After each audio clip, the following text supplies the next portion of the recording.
Call to order the regular session of the Klickitat County Board of County Commissioners. Let the record show all three commissioners are present, and we will begin with the Pledge of Allegiance. I pledge allegiance to the flag of the United States of America and to the republic for which it stands, one nation, under God, indivisible, with liberty and justice for all.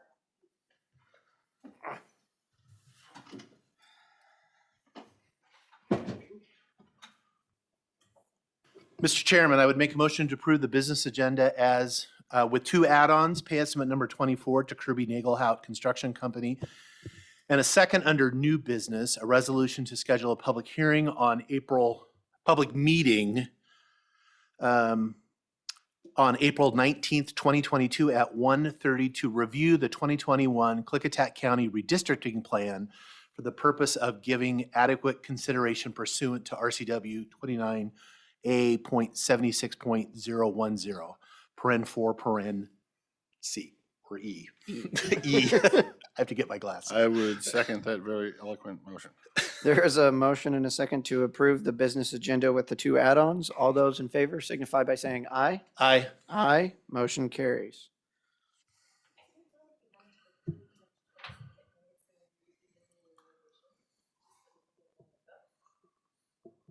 Oh, I'll leave that to him. If you haven't looked at him yet, I I'm fine with haven't, stalling. as far as I. It's fine. We can wait one more. We can wait. Okay, being that there are no commissioner meeting minutes, we are going to move into citizen comment. Comments will be limited to 3 minutes per individual. The county commissioners will likely not respond until citizen comments have been heard in 1:25, unless we run out of people who would like to provide public comment. We will begin, as always, in the room. For anyone who is interested in providing public comment, please give us your name and where you're from, and give us something to talk about. Nothing? Nothing. Nothing. Nothing. Okay, being that there is, we are going to go online. We have 32 participants who would like to provide public comment. Raise your hand, *6, turn your video on. I see Gail, would you like to provide public comment? Please unmute yourself, Gail. Yes, sir. Thank you. The notice for the public meeting on April 19th at 1:30 doesn't state that public comments are going to be accepted. I would respectfully request that the board accept public comments at that meeting, especially since public comments and participation have been lacking throughout the process. Thank you. Thank you, Ms. Gail. Okay, next I see Pat Arnold. Your video is on. Would you like to provide public comment? Yes, thank you.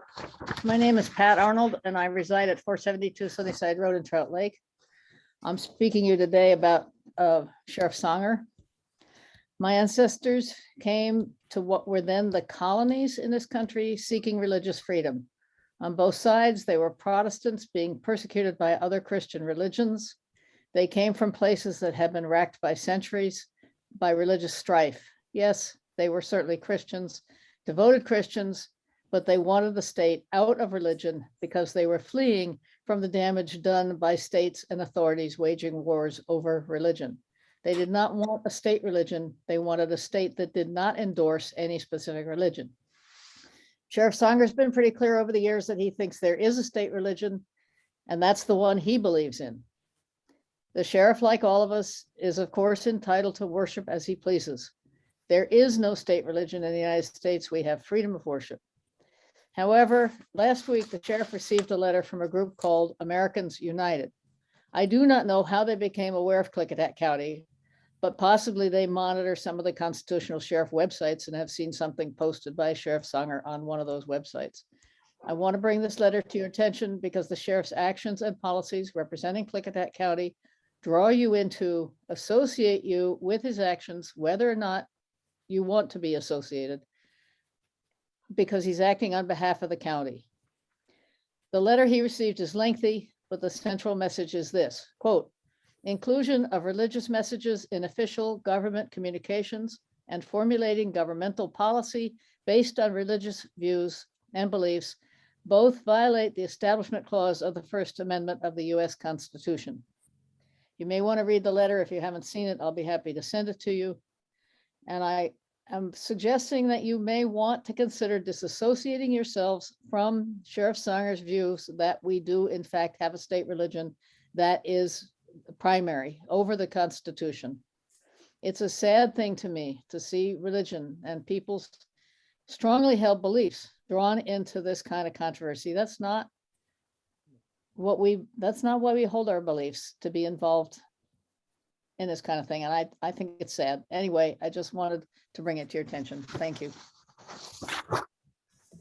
Thank you, Pat. Okay. Gail, I think you still have your mic on. Oh, Yes, no. and I'm sorry, I did not identify. I live at 18 Lois Lane in Trout Lake, Washington, and I will now mute myself. All Thanks. right. Thank you, Gail. Okay, next. Anybody in the room change your mind yet? Nope. Okay, back online. Public comment.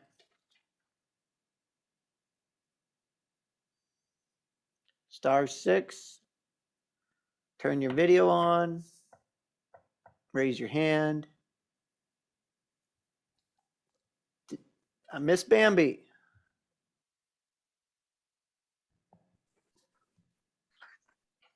Good morning, everyone. My name is Dinah Bambi and I reside at 2274 Highway 141 in Trout Lake, Washington.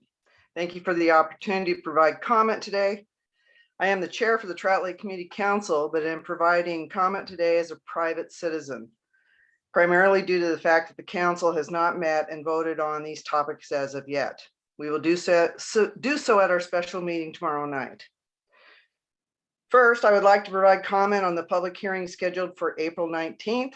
This hearing, as you well know, is for the board to consider RCW 29A.76.010.4E.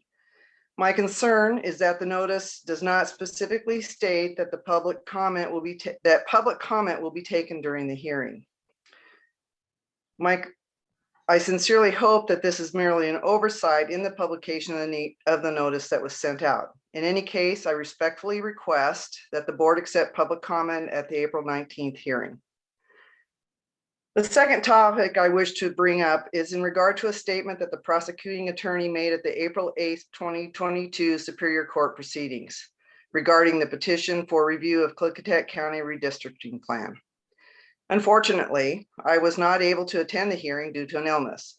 However, it was brought to my attention by several attendees that the prosecuting attorney referred to the Trout Lake Community Council as a private social club. I realize that the prosecuting attorney is an elected official, but he is also representing Klickitat County in an official capacity. I certainly hope that the Board of County Commissioners does not share this view and will state as such. I hope that the Board of County Commissioners recognizes the usefulness of community councils and are willing to affirm either individually or collectively that is a part of the public record. As a final comment, I would also like to say that the Trout Lake Community Council holds annual elections on National Election Day. Each year, 3 positions are voted on by community members. Elected council members serve for 3 years, and our election process is overseen by community members not on the council. All of this is done in accordance to the bylaws governing the council. This concludes my comments for today. Thank you once again for the opportunity. Thank you, Miss Bambi. Chairman, Yes. Yes. I would like to clarify it's a public meeting, not a public hearing. Okay. Thank you very much. Okay. Next.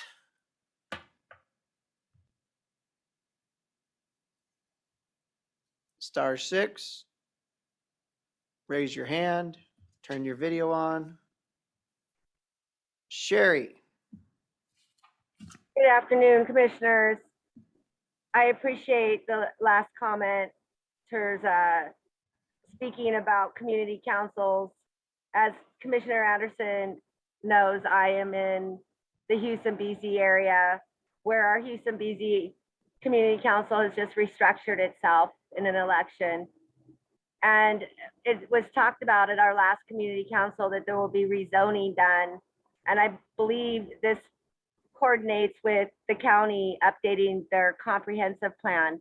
And as the last commenter had concern, what is a standing? What type of standing does a community council have in its area? As I believe Commissioner Anderson said in our community council meeting last Monday, that a community council does not have standing with the county. And as the county goes into their comprehensive plan, and I would like the commissioners to, talk about that in your 5 minutes. What is your expectation of getting this comprehensive plan in place? And what standing will you take from community councils, as Commissioner Anderson said at our community council meeting, as we go into rezoning?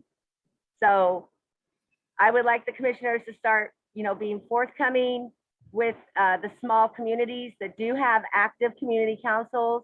And as the county moves forward to upgrade or to update your zoning in areas, and please speak about what your intentions are with the local community councils and what standing do they have when they come to the county with their ideas of what their local community should look like. So I would like that conversation from our commissioners. And would you please verify yes or no? Are you doing an overhaul of the comprehensive plan for the county? And are you going to be considering local community councils and their suggestions? And what is their standing? Thank you. Okay, and to finish up, are they just a social club or do they have standing? Thank you, Ms. Bosque. Okay. Has anybody in the room changed your mind yet? All right, back online. *6, raise your hand, turn your video on.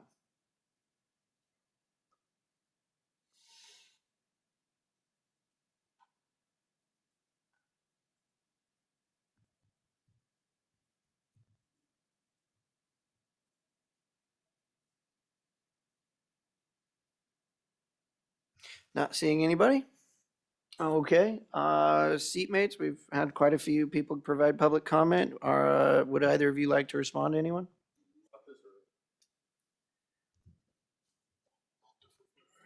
I'll defer. Okay. Would anybody else like to provide public comment?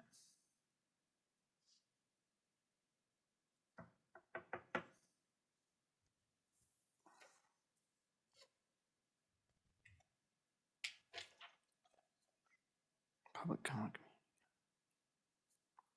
I have a question. Ms. Bambi, if you're still there, is the Trout Lake Community Council a 501c3, or do you have any legal entity? No, we are not a 501c3. Okay, thank you, ma'am.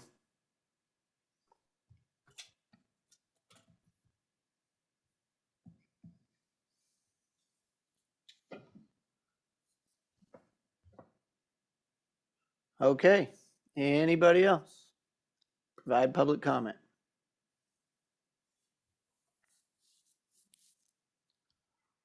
All right. You have I guess, anything? I guess I would respond as far as to the community council question. This is actually this is an old question. This has come up before.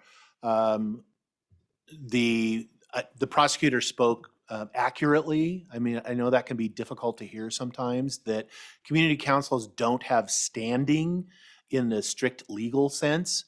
The county, as far as the Board of Commissioners, I mean, historically has relied on community councils. I certainly have personally. I try to make an effort to visit all the community councils in my district at least once a year and have interactions with them. They are a valuable asset as far as having direct input into a community.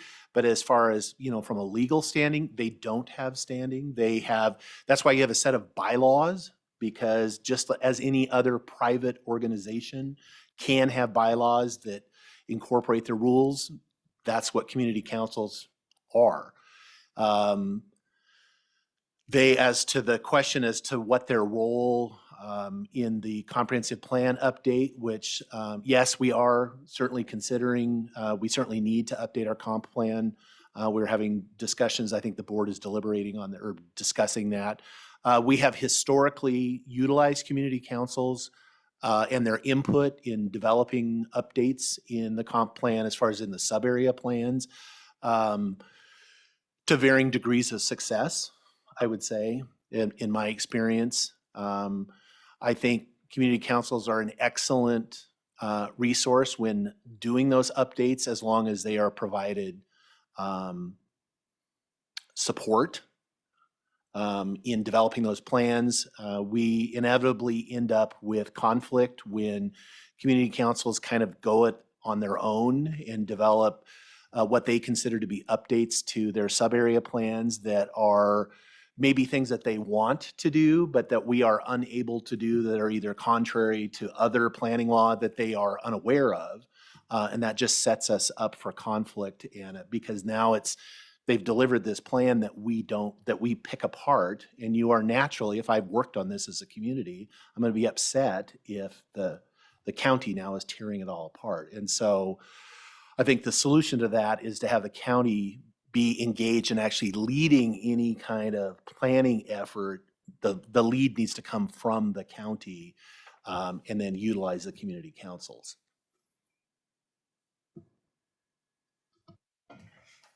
Anything you'd like to say?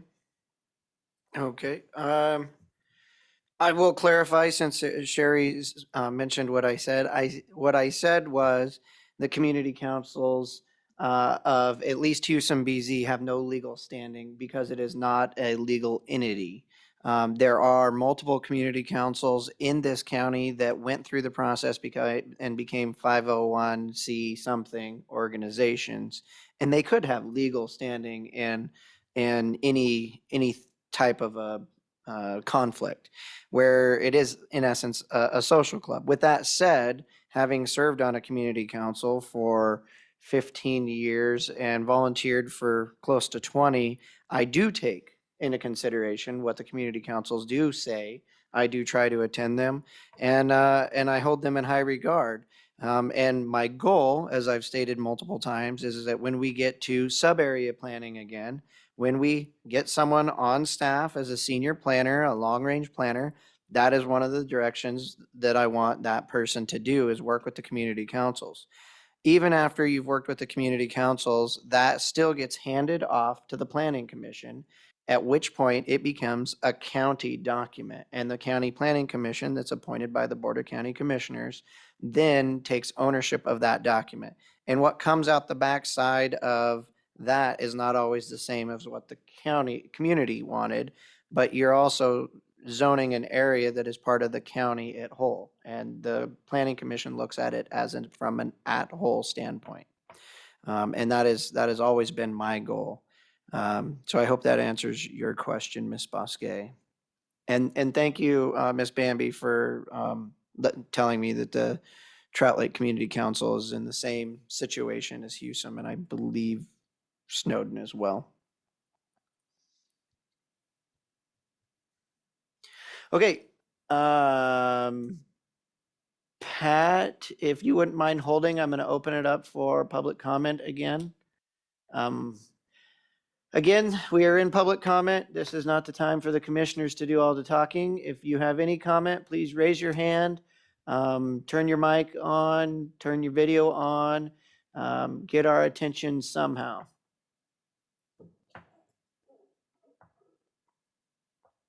And I'll open that up for those in the audience as well.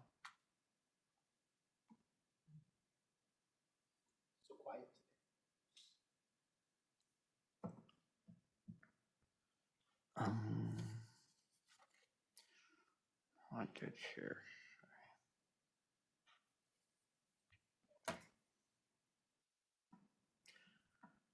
You have anything?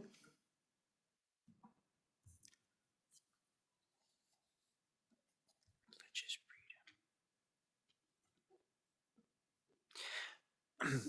it. Okay, Pat, I would like to say, I'm a firm believer in the separation of church and state. And you asked if we would like that sent to us. Could you say who that was again? I didn't write the name down of that organization.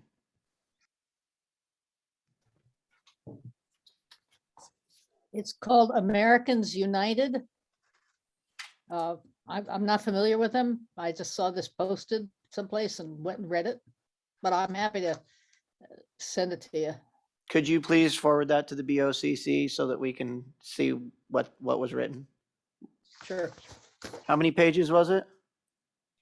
Oh, it's not long. It's 2.25 pages, Oh. basically. It's Okay, I'll read that. pretty dense. It's pretty dense with legal references. Okay. Was that what you wanted to say where you raised your hand? No, I had something else to say. Well, since you're talking, you might as well just tell us.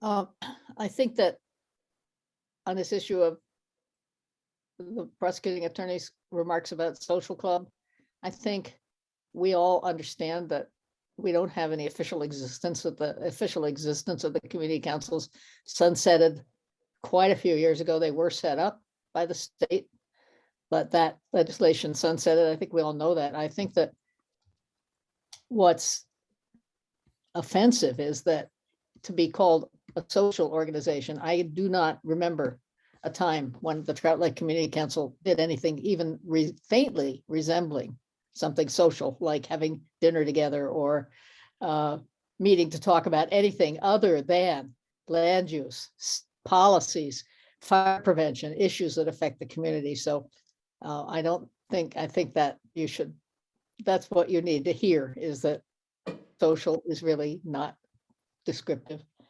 And Well, I will say, Pat, one of the things that we were talking about at our most recent community council is it was our first time meeting in public since COVID began, and it was really amazing. And that social aspect is one thing we absolutely want to do, and that is host a big barbecue and bring the community back together who hasn't seen each other. Because I can tell you the people living there today are definitely not the same people that were living there in the area last time we were met. But it is also good that those of us who've been around continue to remind the community that we don't have legal standing. right, and I mean, we're also talking about ways we can get together in person and have an event or something. But under no stretch of the imagination are we a social club. Okay. And the other thing is that on the issue of planning, as you all remember, well, and Dave, I gotta say, some of us moved into your district in 10 years ago or more now, and maybe you could refresh my memory about how many times you've been to the Trout Lake Community Council since then. I'm remembering maybe once or twice, but certainly not anything resembling every year. If we need to extend you an invitation for you to come, we will try to do that. But if we remain in your district, but I always, I listen to the discussion about this kind of stuff, and at the same time, I'm hearing the kinds of the message that you guys always deliver to the state. The locals know best. The locals know best. Leave it to the locals, right? Well, the community councils are closer to you than you are to the state government, but still, we do represent a local voice. And I totally agree that what needs to happen is that the county, when you have the personnel and the resources, need to set up a planning process that really encourages and highlights the local voices, but at the county, at the leadership under the direction of the county. But the point is, we are the local voice. Thank you, Pat, and thank you for all of your time serving on the community council and your work on the last comprehensive sub-area plan update that you put forward. Commissioner Sauter, would you like to respond to that? First, with all due respect, Ms. Arnold, I have come to Trout Lake anytime I've been asked. I generally do reach out if I have not had an invitation.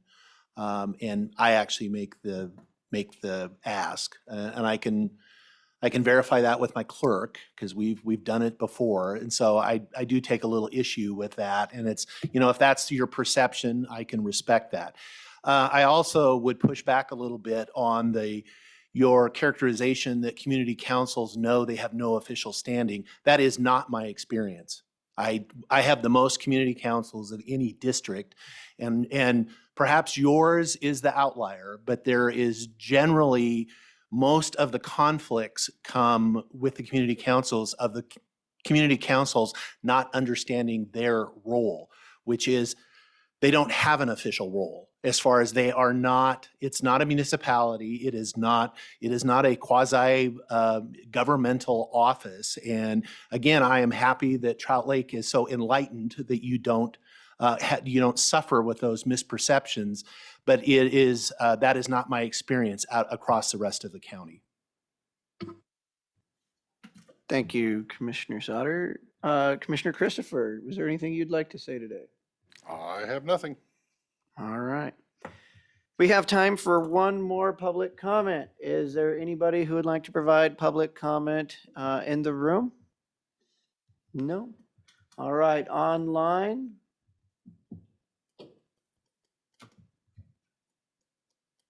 Not seeing anyone.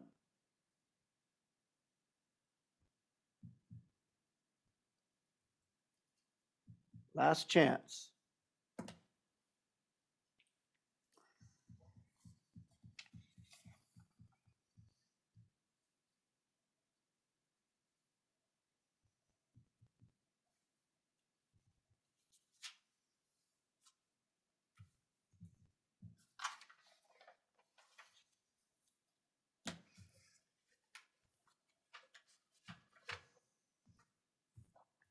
Okay, we've got a couple more minutes so we can get some stuff signed. If somebody has the last moment, just try to get our attention. Gibby, can you let me into my office?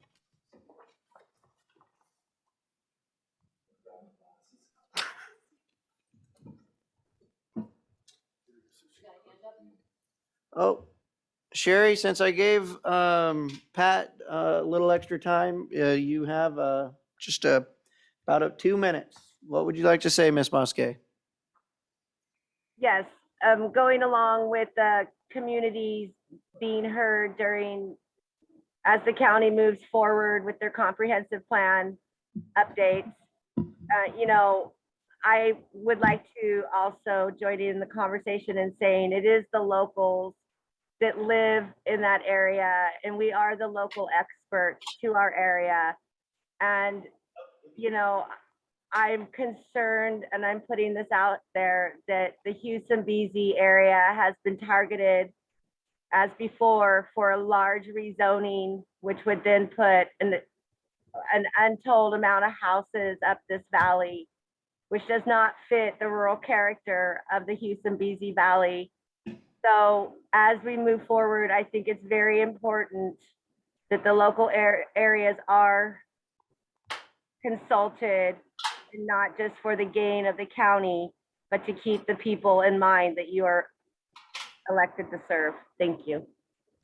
Thank you, Ms. Bosque. Let me check and see if the bills right now. 'Cause I haven't seen that. And I would apologize to my seatmate. I know we have a strict rule that we've been trying to follow, and everybody only gets one chance, so I will adhere to that. I know. I think Gibby's got it. You have the bills. 3 minutes. Where's that? All right. Where's Gary?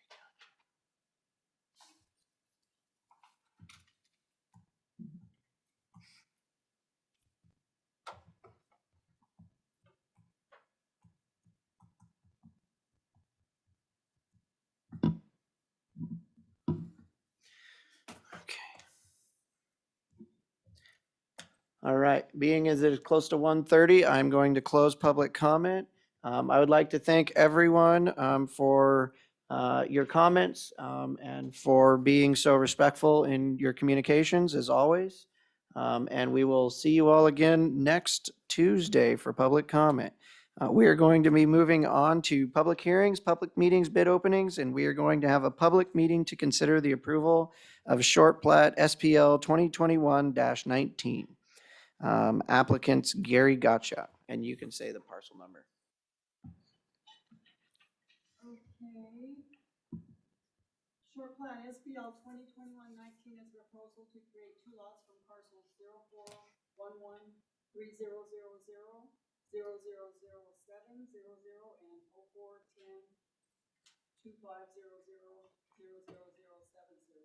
These are two parcels that equal 1 legal lot. The short plat is in the Houston vicinity at SEPA appeal. The SEPA was appealed, however, the MDNS was upheld in agreement. The administrative review of the short plat has been completed. Signatures have been obtained from the road, health, and planning departments, including the treasurer's office. All conditions attached to preliminary approval have been met. If the board finds that it's in the public's interest to approve the short plat, a motion needs to be made granting final approval of SPL 2021-19 applicant Gary Gottschalk.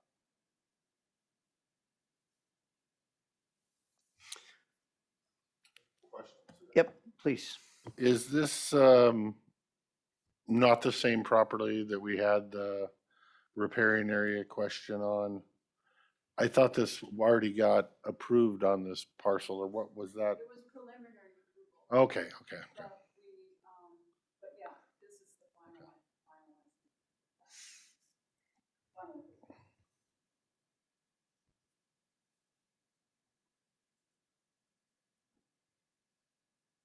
Any other questions? No?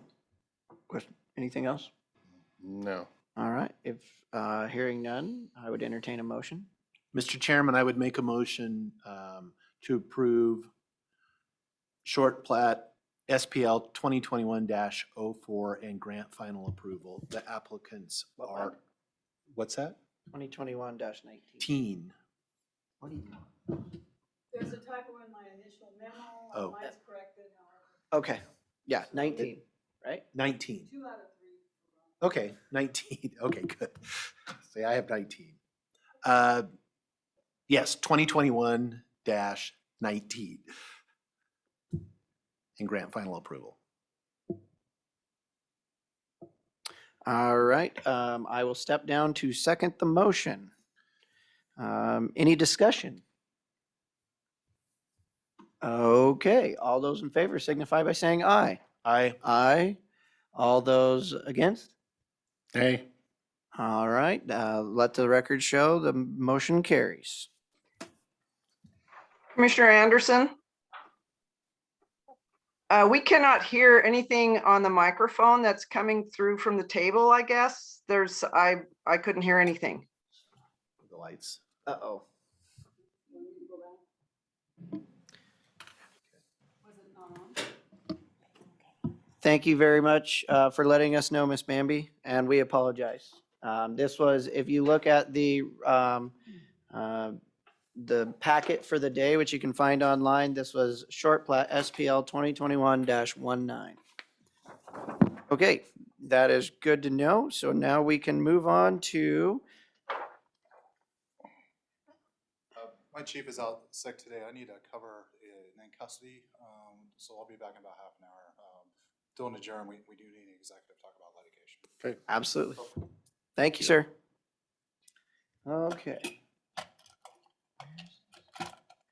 Okay, we are going to move on to Washington State Department of Natural Resources, Southwest Region State Lands Assistant Manager, and that's a long name, Larry Leach, and Natural Area Manager Kenya Bugner. Keena Bugner. For a discussion concerning a grant opportunity that would allow DNR to purchase and manage 126 acres of privately owned lands within the approved boundary of the Trout Lake Natural Area Preserve. Hi, guys. Hello. Good to see you all again, and Commissioner Christopher. I don't think we've met before. We have now. Yeah, so I'm Larry Leach. I'm the Southeast Region Assistant Region Manager, and with me is Keena Bugner, our Natural Areas Manager, and Yeah, we wanted to let Keena talk to you about a grant application that she's working on in the Trout Lake area. And then I had promised to bring you guys a map of the county trust lands before the pandemic, so I'm finally doing that. And then just talk about whatever other questions for DNR you might have that I could answer. I'll let Keena go. Okay, great. Tell us about the project, Yeah, so I'll hand out maps. Is that please. okay?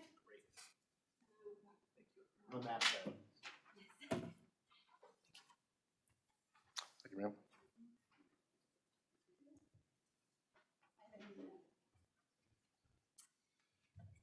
ma'am. Okay, so I was going to give just a little background on Trout Lake Natural Area Preserve and then the grant proposal. So the Trout Lake Natural Area Preserve was established in 1996 and it covers a little over 2,000 acres. And the site includes a high quality mid-elevation wetland. It's pretty unique to the South Central Washington area. It's very structurally diverse, forested wetlands, emergent wetland. It has Trout Creek that runs through lengthwise of the site. And there's several rare plants and animals on the site. So there's three sensitive plants, the rosy owl clover and the pale blue-eyed grass, and then that are in the seasonal wet meadow areas, and then the pulsiferous monkey flower in the forested areas of the site. One of the conservation targets at the site is also the Oregon spotted frog, which is a federally listed rare species. It's two of the there's about 8 known locations within Washington, and the two largest locations are in eastern Washington, one being at the Trout Lake Natural Area Preserve, and then the other area is at Convoy. And we've been monitoring that location, that population since 1997, and as well as doing ongoing habitat management improvements to improve the habitat there. There's also sandhill cranes that nest at the site. We found a nest there several years ago. And then is also an area near a nest or within habitat for the northern spotted owl. And this site is also really well loved by the local community. There's a boat launch that people can launch kayaks and canoes on. There's an interpretive trail, and that provides wonderful wildlife viewing areas. And then we also work with school groups at the site for educational opportunities and service projects to help with our restoration efforts there. So the grant proposal is for submitting a grant application through the Recreation and Conservation Office. It's the category is within the Washington Wildlife and Recreation Program in the natural areas acquisition category.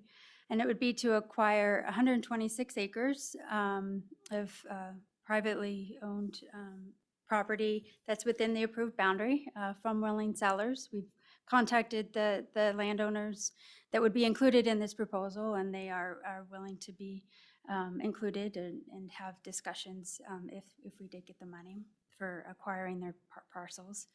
One of the areas is a breeding area for the Oregon spotted frog. It's the last wetland breeding area that's on private land within the Trout Lake watershed. So this acquisition would include that into the NAP and provide us an opportunity to continue with the monitoring, continue with habitat management improvements, and as well as provide connectivity between that breeding area and Trout Creek, which is the permanent water source where the adults hang out during the summer. There's also some nice forested areas, oak pine forest areas that were previously managed for timber. So that's the main grant the grant proposal. We'll submit the application May 3rd, and then follow that process. We'll know if we get approved, how it ranks and how well it scores by the end of the summer. So I open it up to any questions or comments you have about the proposal, the grant application proposal. Questions for my seatmates? If I may. Mhm. So you're going to submit, you said in May. When is the grant cycle usually run? When would you get an answer? Yeah, so it's, the application is due May 3rd, and then it gets scored, it gets ranked. We'll know the ranking system, how it ranks compared to other projects by the end of the summer, probably early fall. And then it's a state funded, capital funded. So Proposal. are there dollars in the capital fund now It for won't this be, not until the next budget biennium? cycle. Oh, Yeah, okay. so we won't know you won't know, until, okay. yeah, next summer or spring. Right, right. Once the Okay. budget cycle. That's all I needed to Yeah, know. sorry. I didn't know if it was a Sorry. current appropriation and then, No, it's a new, yeah, it'd be Okay. a new one. Yeah. all right. Which area is the breeding area? Of the parcel, on those parcels, the far north, west parcel up there. The one is up in the corner. in the Okay. corner, yep. And then, how much of this property is currently held by conservation groups that you're looking to purchase? Yeah, so some of that area was bought by Conservation Fund through the SDS cell. So most of those parcels, I think one parcel is the Twin Creek. Any idea how big that is? How big the The non-conservation fund? fund? piece It is? would be that northwest corner. I Northwest. think it's a 40 acre. Okay, the A. The- Oh, I guess it says yeah, A. well, yeah. And so with the funds, can't see the numbers. Is it enough to cover just the A or the A and the B? Because it shows you have priority here. Yeah. So the A and the B is really just different owners. I think in that one I actually did put all of A as conservation fund. I just found out it was separate. But there's not the money would cover both of those, cover all of those parcels that we would be applying for. That answers your question. Okay, so it The covers A and A B and- is just acknowledging a different owner, basically. We don't put names on our application, so it's just identifying the owners. And all of the owners have agreed to sell if you do get the funds? So we would get the funds, we would go through the normal, appraisal process, all of that. If they agreed to that price that we had, then they would be they're willing to at least have negotiations, I guess, and discussions on it. Okay. And then if they agree with the price and the terms, then they could sell. They're interested. Questions, thoughts?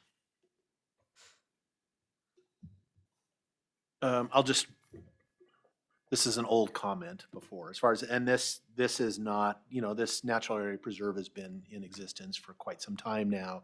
You're not talking about expanding the boundaries. These are, acquisitions within the already approved, designated area preserve.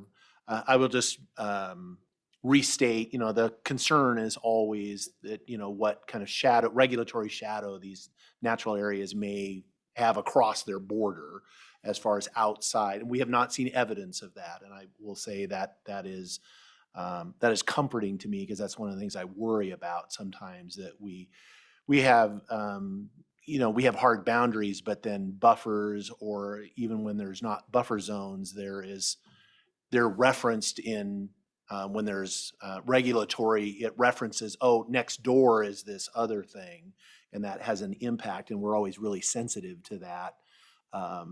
And so, but I have not ever seen any evidence of that in this circumstance. And so I'm inclined to not be too concerned about you guys going for these additional funds. Again, it's within the existing boundary. So if we were talking about expanding, I would be having a different conversation. Yeah. We would have had a conversation before we come down here too. Has this natural area preserve boundary been expanded over the years? Yes, Yeah. it has. Yes, it has. This one has been expanded. Yes. And was it expanded to include these? No, the most recent expansion included some, it was some trust land, some DNR trust land for spotted, northern spotted owl habitat areas. These have always been in there because we've known, particularly with the frogs, that one northwest corner, we've known they've been there for years, so it's been included in the boundary for quite a while. Yeah, I seem to recall one of my visits to Trout Lake was about that expansion, but Historical knowledge. I just say, the hard one for me is always, we manage public dollars and public resources. And whenever we're taking more tax dollars to purchase lands that are already held by a conservation group, that's always the hardest sell for me. Because to me, that land's already conserved. It's owned by a conservation group. And so you're just changing the name on the title, but there's no actual change. So did we get any benefit for all those public dollars? So I heard this morning that Conservation Trust, they're only holding it for 10 years. And then they're gonna offload. I don't know if there's any truth to that rumor. Interesting. I don't know.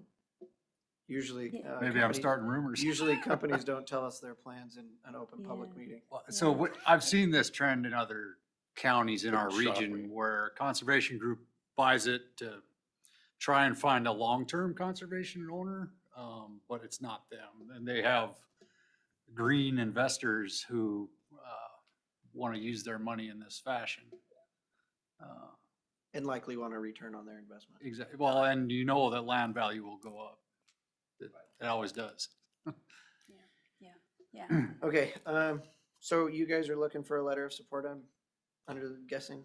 What are we looking for? Yeah, just that letter of support is great. That we can, for the grant application, we just or at least a need- letter of no comment. Or letter of no comment, but just something that because for the grant application, we just have to present this and let you guys notify that this is being submitted, this grant proposal. And if you have any comments or, if you're supportive of that, that's great, but it's really just us letting you know. And Will you'd you like to have plan on comments. paying PILT on these properties? Yes. Yes. So long as the legislature appropriates the money? Yeah. Yeah. All right, seatmates, would you like to provide a letter or comment or no comment? Well, that would be my question is, if we were gonna do a letter, when would you need that letter by? Well, the grant application, May 3rd would be the grant application time. I'd like to have it by then. So we have a week to think about it. And that's what I would prefer to do. Okay. And you'll probably get an email from Olympia, kind of asking about that letter too. They're kind of blasting all the counties where there's grant proposals. We'll file them accordingly for a week. All right, let's move on. Okay. Larry. Yeah, so last time I chatted with you guys, you wanted a map of the county forest board lands. So we built one. The bold red is county trust, and then the pink is our other trust lands in the county. So I'll leave this with you guys. How many Does the acres did you pink- come up with? What's that? How many acres did you come up with? 20,411? If you have the right number off the top of your head, I'm gonna. I built my own, Oh. so I want to see how I want to see how we jive. As I was driving here, I was thinking, how many acres is it? And I wanted to say it's 25,000-ish. Doesn't say on there. Oh, I don't know. I haven't got that far yet. I'm just looking at stuff. I can dig that number up. Okay. And we have been able to, at the urging of Commissioner Franz, we've been trying to ramp up our forest health work. across the east side. So with that, we've been able to increase some harvest activity in Klickitat County, which has produced some timber sale revenue for the county that you've already seen. We've got another timber sale also near Trout Lake called Black Tip. That's 90% county trust land. The total value of that sale was $1.3 million. So you'll be seeing close to 90% of that. There's the 25% management fee that DNR holds back. So if it's a 25% management fee, how are we gonna see 90%? So what would that be? 90% of The 75 left over. 100,000? It's really rough numbers. So you but take the 1.3, subtract 25%, and then we'll see 90%. You'll of see that. 90% of that. Yep. Yep. Got it. Which we'll see it go Through us. We will see some of it. Yeah. And then I think on track for this fall, there will be another timber sale that's 34% county trust. We haven't appraised that sale, but that one is a little larger. It's 4.5 million board feet. So that one should be a good revenue grabber. Also, last month we got a bid of $1,080 a thousand board feet for Douglas fir, and both these sales have pretty good component Douglas fir. So we're seeing bid prices like we've never experienced in Eastern Bell, Washington. faster, more. We're pushing. We have those two, and then two more coming up in the fiscal year 23, and then another sale in fiscal 24 in our pipeline planned right now. And those 2 in 23 and the 1 in 24 both have components of county trust land? Yes, yep, Okay. that's county trust of some proportion on each of those. And Black Tip hasn't went out yet? Blacktip is sold. We're waiting for the purchaser to tell us when they want to start. I imagine that'll be once the snow comes off. How many acres was Black Tip? I don't have the acres. I could probably figure out a volume real quick here.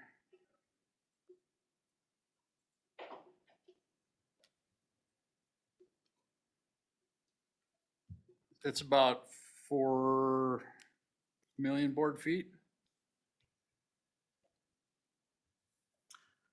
And that's 4 million board feet, $1.3 million. Yes. Is that the county's portion? Because Black Tip's not all county, is it? No, it's 90% county. 90%. So it'll be a portion of that. And we pay as the trucks go over the scale.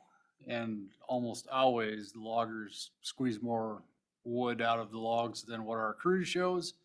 So typically we'll overrun. So we'll get every penny we can out of it. Okay.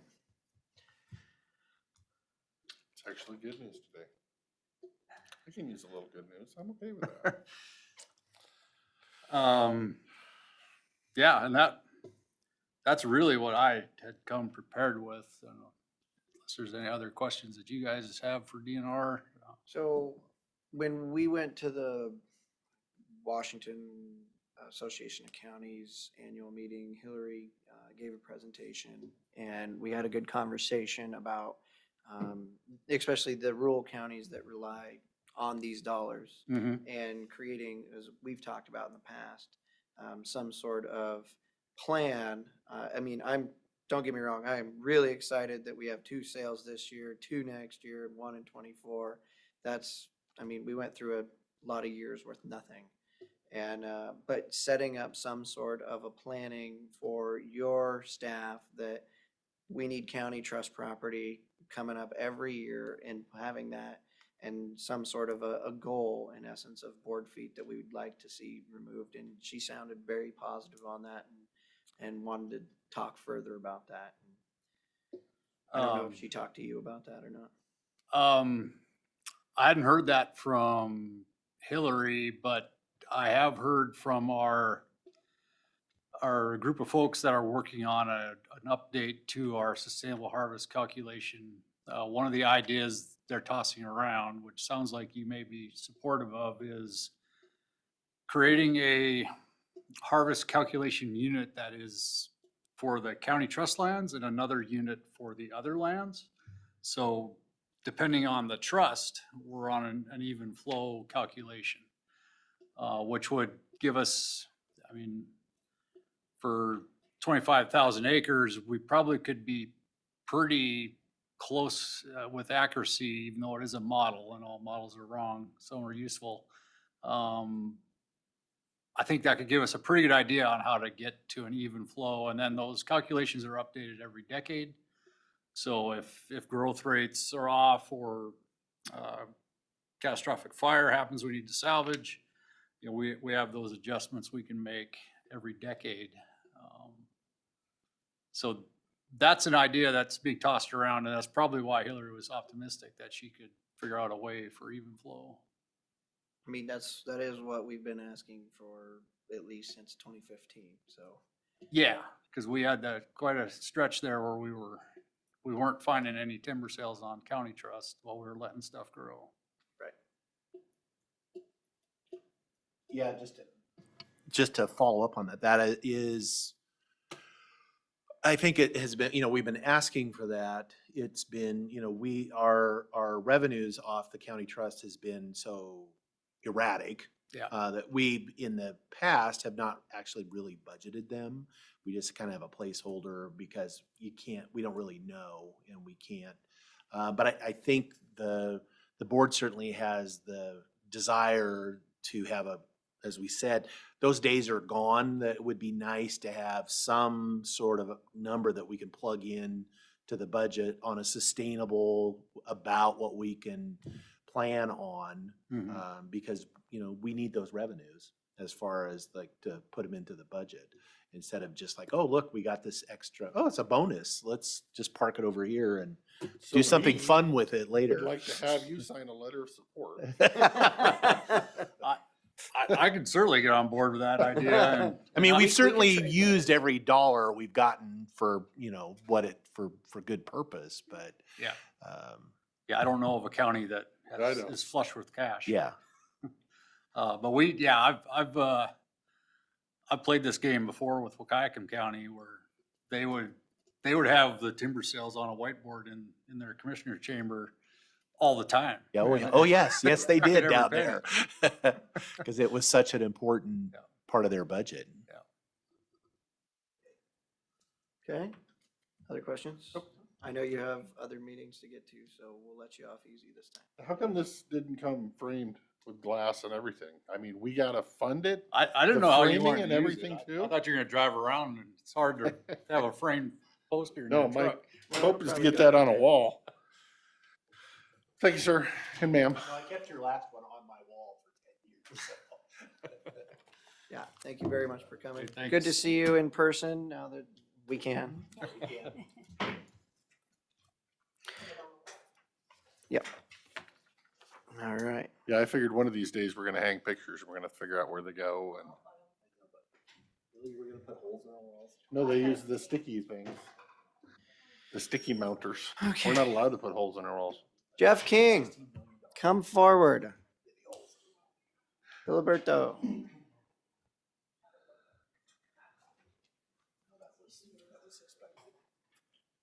Yeah. No, that was quick. So you gotta be worried about DNR putting things back on the tax rolls too. Because sometimes they own property that they wanna put back on the tax rolls. One of them. I need a microphone. Right there. Sure. I'll share mine. That is, That's right. That's right. put it on the Yeah, tax so roll. we get- This one on the tax roll. Oh, Thanks. It went out to bid.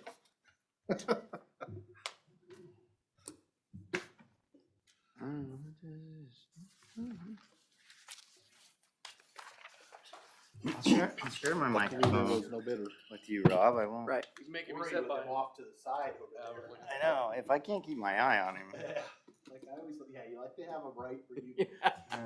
he can step on my Arms reach.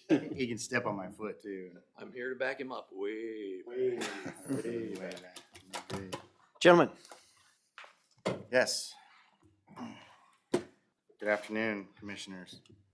I'm here to discuss the staffing issues in the Department of Emergency Management. To start out with, the administrative assistant's position has had an employee that's been on leave of various types for an extended period of time. At this point, it's become a situation where we can no longer cover all of those duties effectively with myself and other members of my staff. I have no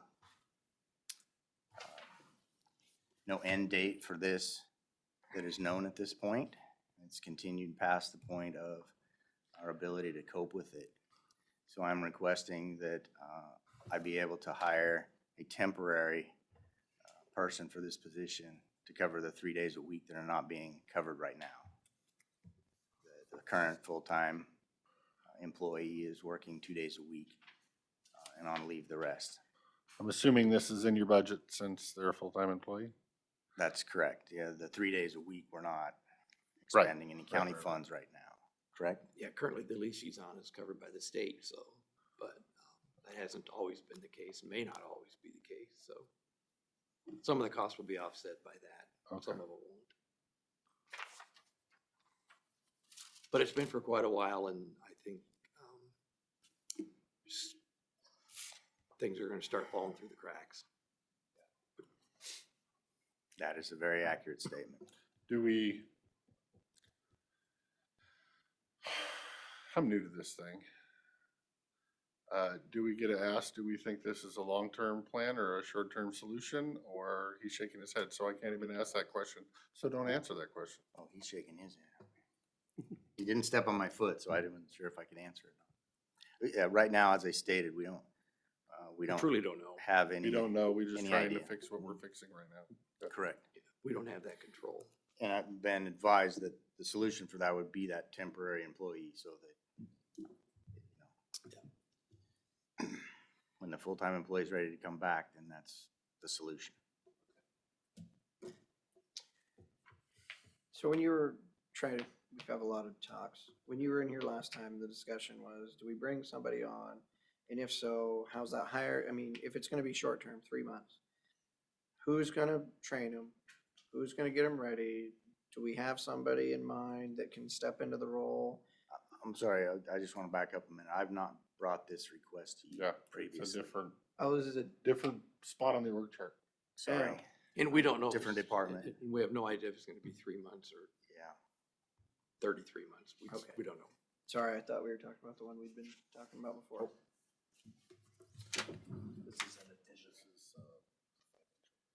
Yeah, I thought we talked about that like 2 weeks ago. No, I have not brought this.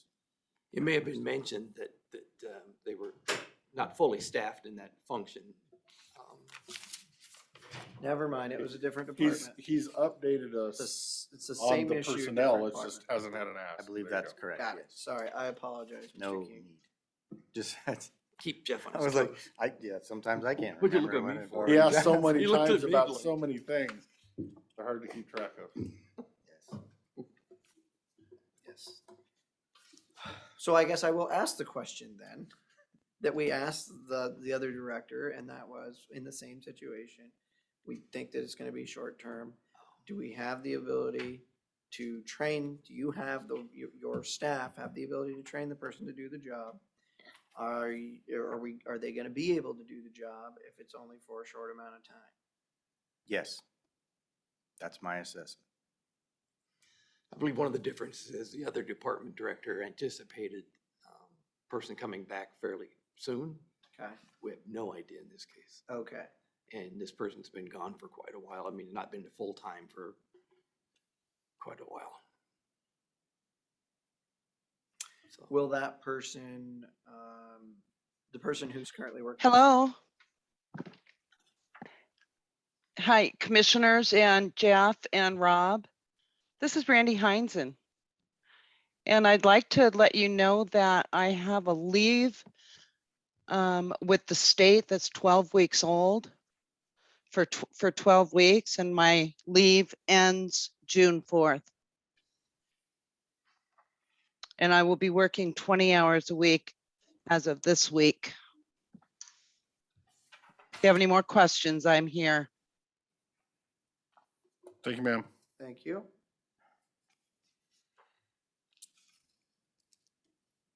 so their request still stands, sir, does it not? Yes, it does. Thank you. Okay, well, will they only be working on the opposite days when, or, so there's no training involved from the person who's currently working part-time? I'm just trying to figure out who's training and how, because I see how busy you are. Yes. It would be most advantageous if the current administrative assistant was able to train some things for this new position, other things I can train or at least coach on. We're not talking about the higher level activities. That's what the current administrative assistant would be doing in her 2 days a week.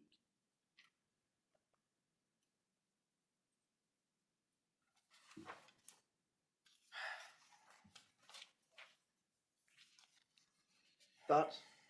I'm a yes.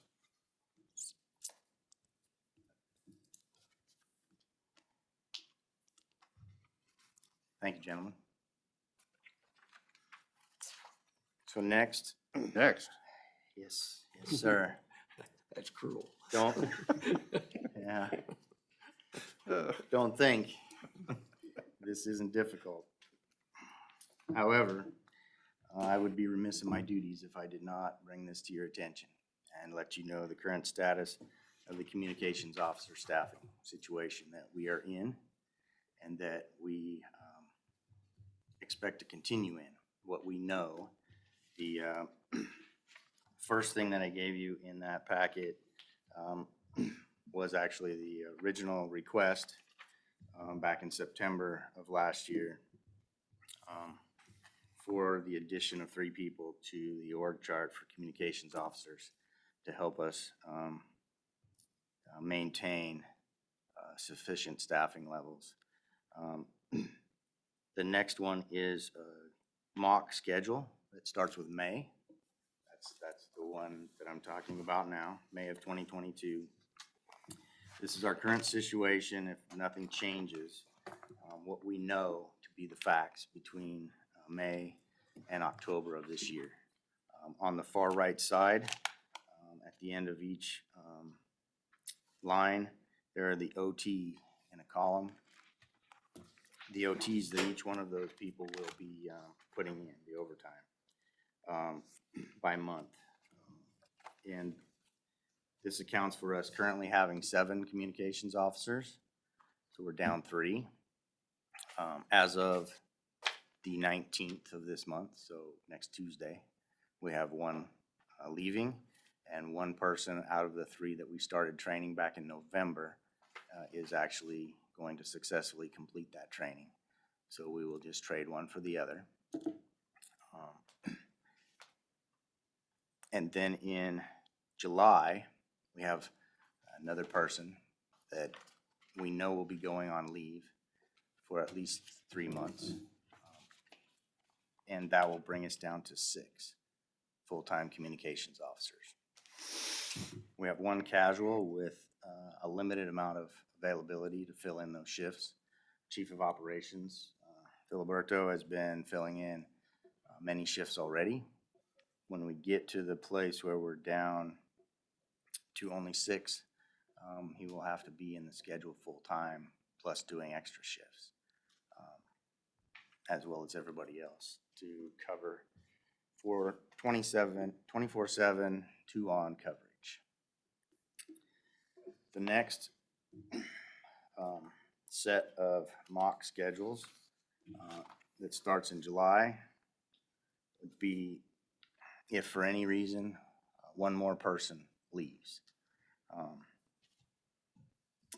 And also I'll put in, so in the first set in October, that is the current scenario.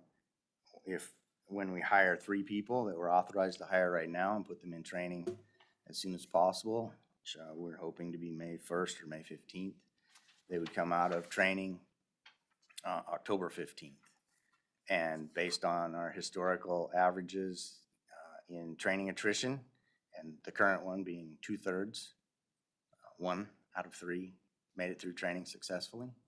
That is what's shown in the September, October of both of these sheets.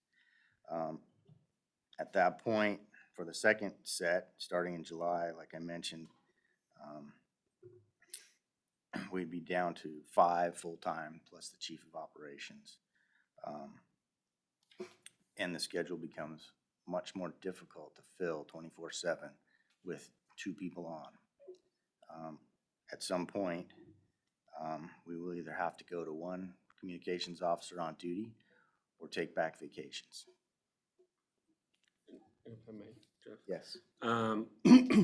Currently on the current situation where we're at with the schedule starting in May, if you look at August,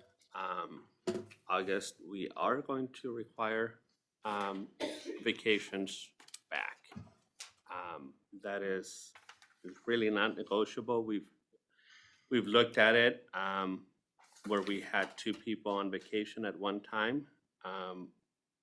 We are gonna need one of those people to voluntarily give back that vacation. I'm hoping voluntarily, which I have no doubt, but that will be an additional 96 hours of overtime according to the contract. Will be paid overtime rate for each one of those hours given back. Can they just, do they have the option of moving their vacation some other time? Yes, yes. And then do they still get the overtime? Yes, this is seniority bid vacation. So if that is changed for any other reason than the employee's request, that is then has to be authorized by me. Because there's or do we take that out of the new contract? No give backs. It's in there. It's still in there. But yes, unless they voluntarily gave it up, if they work any of that seniority bid vacation, that's all overtime. So then why would we have authorized, knowing where our staffing is, to have 2 people out on vacation at the same time? The seniority bid vacations are done in October and November of the previous year. Right. So we did not know that was gonna be the current situation. I had no way of knowing over a year in advance of those. And the union's very sensitive, protective of these vacations. Well, no, I'm protective of the vacations as well. So we're very sensitive to it too. It's just that we've been in this position, it seems, for a long time now. Not this position. Yeah, this is worse than We've that. had trouble with attrition through training. We've had trouble with turnover. Since, when was that? They'll help me out late. It's in August, September of last year. There's been a cascading series of events that's brought us to here. Yeah. You have retirements, you have medicals. Yeah, and essentially in August, if we did not have the one person off on medical leave, we would be able to manage that and I would cover their vacation just so we can get them Okay, those so days off. I have a question, statement, possible answer. When we go out to hire, you obviously take applications and you choose the best choices you think that are there that applied. And you try to train them to do a job that I think some of them don't realize what's really entailed, including graveyard shifts, babies and car accidents, things like that. Things they can't anticipate unless they've already done. Or it. they think they can do and then realize they can't. We know through the last salary survey that the employees there were underpaid. We're compensating with that with a pay bump this year and a pay bump next year. But we have some positions in this county, and your department is one of them, that we just have trouble filling. You can't fill them as fast as you can even apply for them. Do you think and it's only a question, do you think that a sign-on longevity bonus, if you last a year, blah, blah, blah, you receive X number of dollars? I hate to even bring that up because the people that are already there then complain, well, how come I don't get money for staying here? But I'm just trying to rationalize in my head, how can we get you the employees that can make it through training? Because that's the problem. I mean, it's almost like you need to hire for 6 to hope that 3 will stay. Exactly what I'm here to ask today. Right now, I'm authorized to hire 3. I'm 3 down. My assessment is that we need to hire 6 to make up for the attrition in training and overturn. And hopefully turn this situation around by October of this year. Your last sheet shows exactly that for November. If we put 6 people in training and get half or of those people, so 3 or even 2, we will be close to full staffing and able to move on. But then would you move on with grounding. 6 in that org chart, or would you move on with 3? That is the question, whether this can be a permanent thing or whether this can be a temporary thing. But as I brought to you in September, as the structure review panel worked on most of last year and brought to you in September as a proposal, it was for 3 additional comms officers, so that we have the flexibility to have multiple people in training. Because when they're in training, they're not in the schedule. They can't fill a shift for coverage of 911 call taking and emergency dispatching. That's the catch. So once you get to a point where you have so many people that are not in a full-time status but are in training, then the comms officers that are left are not just filling excessive overtime to cover 24/7, but also multiple of them are training at the same time.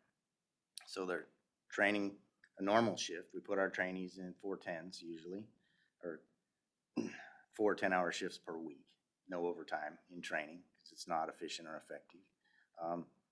And then, so they're paired with a training officer. They're doing their regular job and training, and then they're filling additional shifts through that week on a regular basis.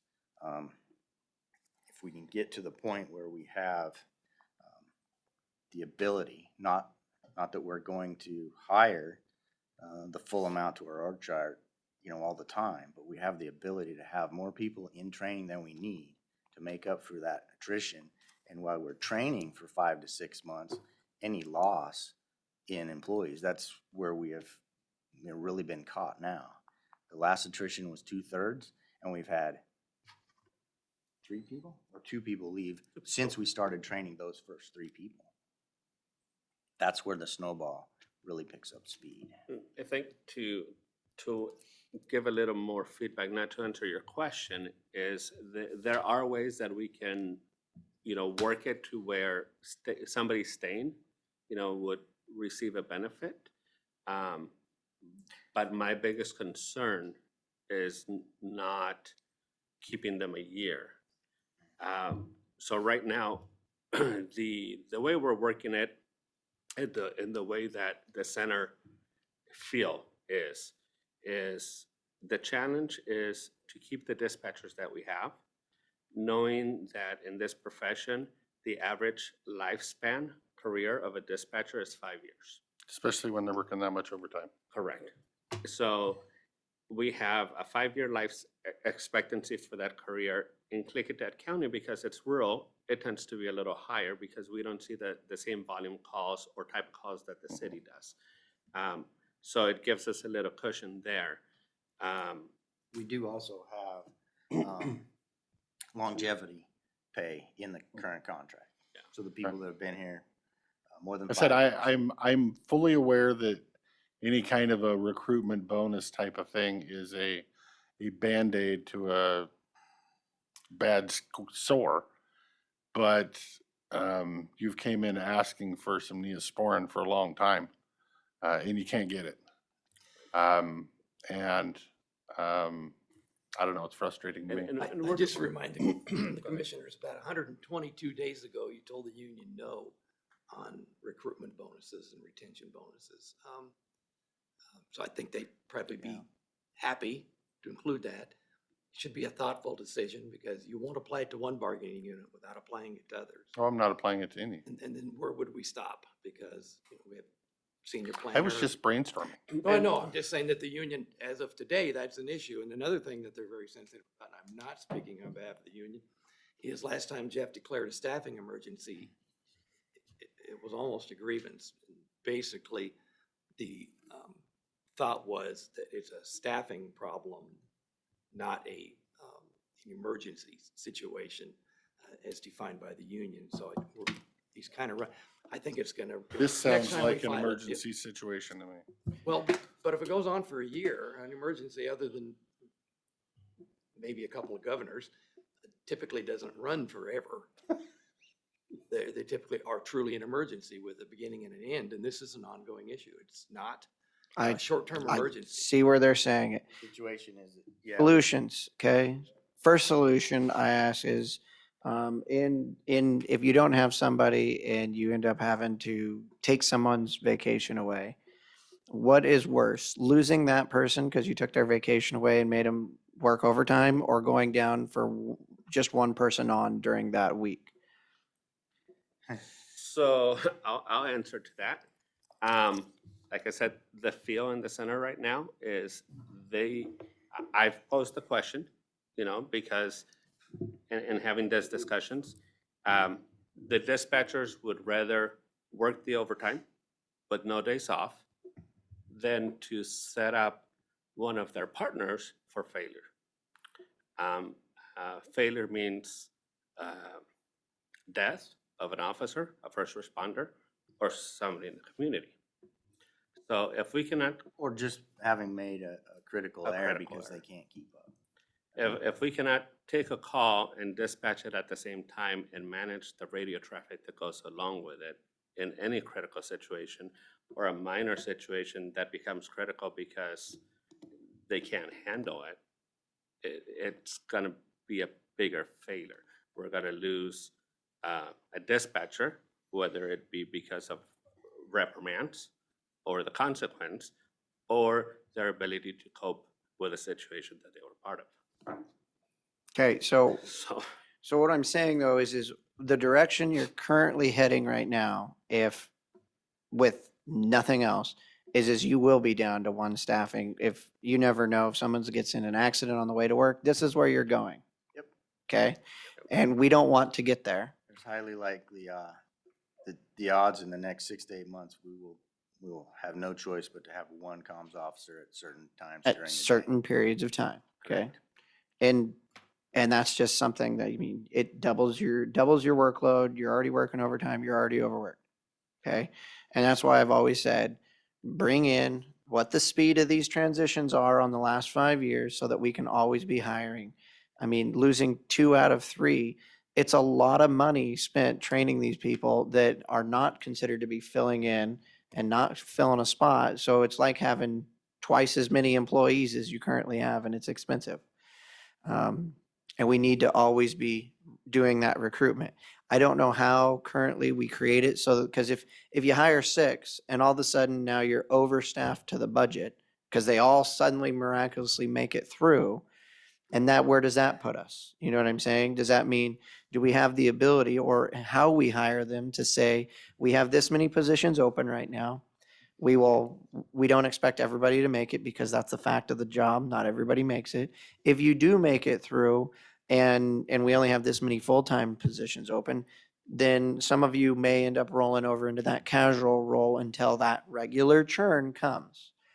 And is that something that we can design into their HR? And I would echo onto that, sorry, I'll step forward, and say, could we hire the whole 6 as a casual knowing that there's 3 positions at the end of the field goal line.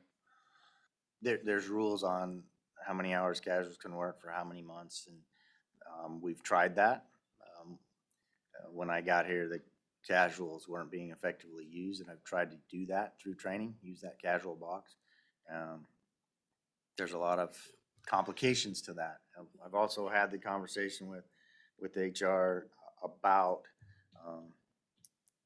creating these as, hires in training. So, communications officers, trainees specifically are those boxes, those 3 boxes. And I think we have good partners in the union in this case, actually, because I think they understand the stress of the current staffing out there and the workload. I think you're going to see the same thing in the sheriff department as we start to see more and more turnover there.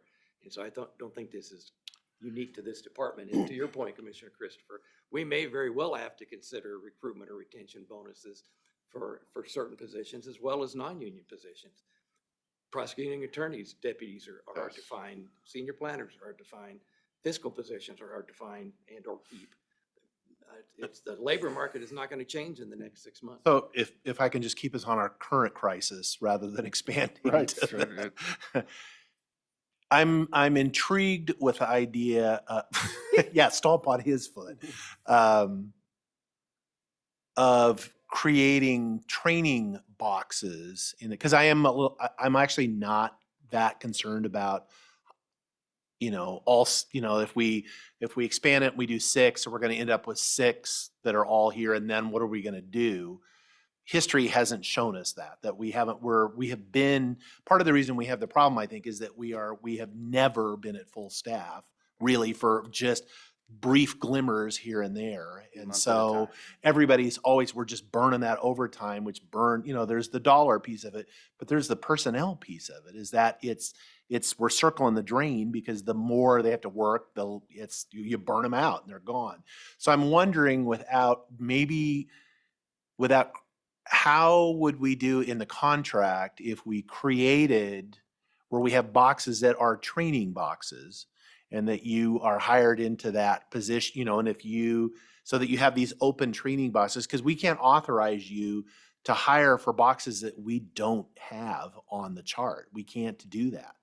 And I am concerned about just adding 3 boxes, 3 full, because in that, it's possible, but it's unlikely that those are going to be filled. And I'm willing to make that investment as far as to allow it to flex back and forth, is because even if it was at full, so that's what I'm wondering. How difficult would it be to put like 3 training boxes so that those people are not, so right now you have 3 vacant full-time boxes. You can hire for those. You're going for those.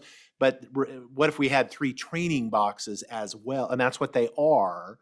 And so the idea would be if you fill those trainers and they come up and fill those, we can have a discussion about refilling those other boxes as far as in Typically, a training. box, you pay them less because they're not fully capable of doing the job. Right. Currently, we pay people. Because currently now you go hire, you have 3 vacancies, you get 3 people in there, you stop advertising, you stop looking because every box is full. Well, we know historically half of them, 2/3 of them aren't going to come out the other side. You have to refill those. What if you had people in the... And with the lag in that training process. Right. If they come out the other side, it's 5 to 6 months. And by the time, except for in rare occasions, that they either figure out this isn't for them. Right. Or that we figure out that they can't do the job. They won't fulfill their training requirements. That's at least 4 months in. Right. So yeah, then you got to start over, like you said. So you're 4 more months of overtime for the people that are left, the full timers that are still filling it. So I'm kind of going with his idea there, but same deal. I don't think you're looking at if all 3 people do stay through training and do make it and they're full-time comms officers, I don't think you're looking at hiring 3 new training people over and above. Am I right that you might just hire 1 or 2 because somebody will fall off up here? If everybody does make it through and unicorns fly and... Yeah. Well, then you're overstaffed. It's not a simple solution. Yeah, it's at times you could potentially be overstaffed. But I think we could actually look at just accepting that for a short period, because in the overall, you're not going to be. I mean, I look at it as the way like the airlines, since having done a lot of flying in the last week or two, they overbook their flights. They are selling more seats almost every single time. And most of the time it works. Their plane is full, it's not overbooked. But once in a while, they got to shell out a little extra money. They got to buy somebody off because they actually sold, 5 more seats than are actually on the plane. But that happens very rarely. And I'm saying if it works in their industry, why can't it work in ours? So, and a couple of things to consider too is in the long term, looking at how many dispatchers we're going to have of the group that we have. Are they nearing retirement? Because that's something we're looking at as, okay, how long will they stay? We are losing one right now because she got offered Monday through Friday job, 8 to 4 or 8 to 5, compared to rotating night shifts, day shifts, weekends, and your planned vacation is now called back to work. So we can't fight that at all. So of those 6 people, or of those 6 people plus the ones we have, how many more times is that going to happen? How many people are going to retire? Or, if you look at the overtime, how many people are going to be done with 80 hours of overtime? And nationwide, it's a problem at every comm I center. look at it, this is a money problem, and you have, like the choices Phil is saying, you either start paying the employees $35 an hour, and then they won't leave for a Monday through Friday job, or you're paying the overtime, it's $35 an hour, or you put more boxes on the org chart. I think it's worth So noting too, more though, boxes on the org chart is the cheapest option of the 3. that since Jeff has been here, they haven't lost anybody to another agency. Nobody's went to work at Wasco County or Hood River County. They're leaving for other reasons. As a Lots of communications other officer, reasons, as a communications. Or to the officer. Monday through Friday stint. I have one of those in my house, so I'm well aware of it. And we do have 2 people that are, one that can retire anytime. So in the sheriff's office, the people that are going through the training, 2 to 5% washout rate. We don't have that with yours. And we have to be creative in how that's being done. And whether it's a training position and you're going to get a little bit less pay, so it gives you a reason to finish so you can become a real one. But the fact that they're sitting there training, but we can't fill, we're with 6 people, you're pretty much going to be having 2 regular plus at least 1 person. So you're going to be having 3 people in there at all times for the next few months. And some of those will make it, some of them are going to wash out. But you're also, when you're in training, that takes more time away from just doing the duties, right? So it's an added workload on our current people already there. Correct. And we have to, this is not going away, when you hire them into a full-time position and you're paying them full-time rates, in essence, you've got a third of your employees are not even really qualified to do anything. Yep. Yeah, they can't perform even the basic functions of the job until their 4th month, really. And then they're not certified, qualified to do so. The last month of their training is that final vetting process, excuse me. But to Dave's point, to get right back to the point of why I'm here today, because the situation has changed in the last weeks, although we've seen this and anticipated the potential for this for years on my case, and almost a year most recently. Right now, if we don't do something to fix this problem so that we can come out, no matter how bad it gets between now and October or November, depending, we face the real possibility that we can't staff the comm center 24/7 with 2 people. And for one person to be in there alone, it will be very easy for them to get overwhelmed. As a solution, hiring 3 additional people into training, so a total of 6, as soon as we can get it done and put them into training, we can cover the wages and benefits costs of that with the current fund balance in 135. Over and above. You have some of those numbers for me. Yeah, I have a question. When you got 3 boxes on your org chart for comms officer, and now we're talking about 3 in training that might make a lesser dollar amount or something. The problem I see with that is they're all rookies. And now some of them are less of a rookie than the guy that got hired at the exact same time. They're all rookies. They should all get the same benefits and the same pay. If we go with that route, all 6 positions would have to be at the same. They all need The to training. be comms officer or all need to be training. And then you might have 3 empty comms up here. But that's When what you these truly guys have. pass, they move up there and now we might drop your training down to 3 instead of 6. And there would have to be, I don't mean to speak out of turn, there would definitely have to be conversations with the union before we, Negotiations. with the those, union. those titles, right, they're spelled out in the contract. Who is a union member, who's not. We've basically been paying Casuals are not. entry-level employees, training employees, the same wages as fully trained employees. So I guess my question is I'm saying, when you hire, let's not hire them as comms officers. Let's hire them all as training. And not even talking about pay structure or anything like that. That way they're all equal. They're all team members across the board. And when they graduate, they move into the above boxes. So it's either 6 training or 6 comms officers. Don't do 3 and 3 is I guess what I'm saying. You're gonna separate and cause division amongst teammates. And the cost of, Jeff asked me, the cost of 3 entry-level positions fully loaded is about $150,000. An additional 3. Yeah, and then after 3 years, when they top out, it's today's rate about $186,000. That goes up 80% of the CPI the next 3 years. And I don't like buts, but what I brought to you in September of last year showed the offset in that overtime that we incur on a regular basis for covering shifts because of open positions, offset those 3 people to a great extent. Not gonna make any promises to what that number is, but I gave you the best calculations we can at 3 and at 2 and then at 1.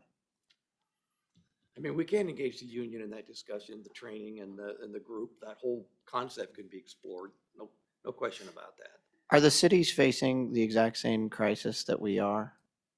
Cities. They don't Think- have comms. Well, no, like, because if you dial 911 in Portland, you can wait 45 minutes before someone picks up the phone. To me, that sounds like that would be us with only 1 person working, That's correct. or maybe half of a Yeah, person but working. that causes people to die and I'm not interested. Yeah, Right. And that is the situation nationwide in big cities. We had, last summer, we had our neighbors to the south in Oregon in an emergency situation requesting staffing from surrounding states for any comms officer on their days off to go work for them because they were in a situation much worse than us, but definitely where we're They were a heading. smaller county in eastern Oregon and they were down to what, 4? And one was gonna be One was, leaving. had postponed her retirement 2 months. Okay, let's not So be yes, those people. that is the trend nationwide. Well, Right. but maybe we can be the example of We've got to solve this problem. Sure. right. I mean, and the problem, the issue, because I think in the long run, it can solve itself. If you have a fully staffed where people are not burnt out and leaving, and that you realistically account for the level of attrition that's in the industry, it will kind of heal itself as far as, but we're doing the opposite.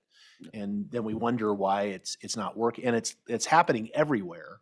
Yep, the work environment will improve, Right, in those other Or- places, I'm sorry, if we have a nice, stable place that people are not working 80 hours of mandatory overtime and having their vacation taken away from them, they'll come to us from them and, Right. sorry, I Right. don't care. we So my question is it got one of easier, those last year, right?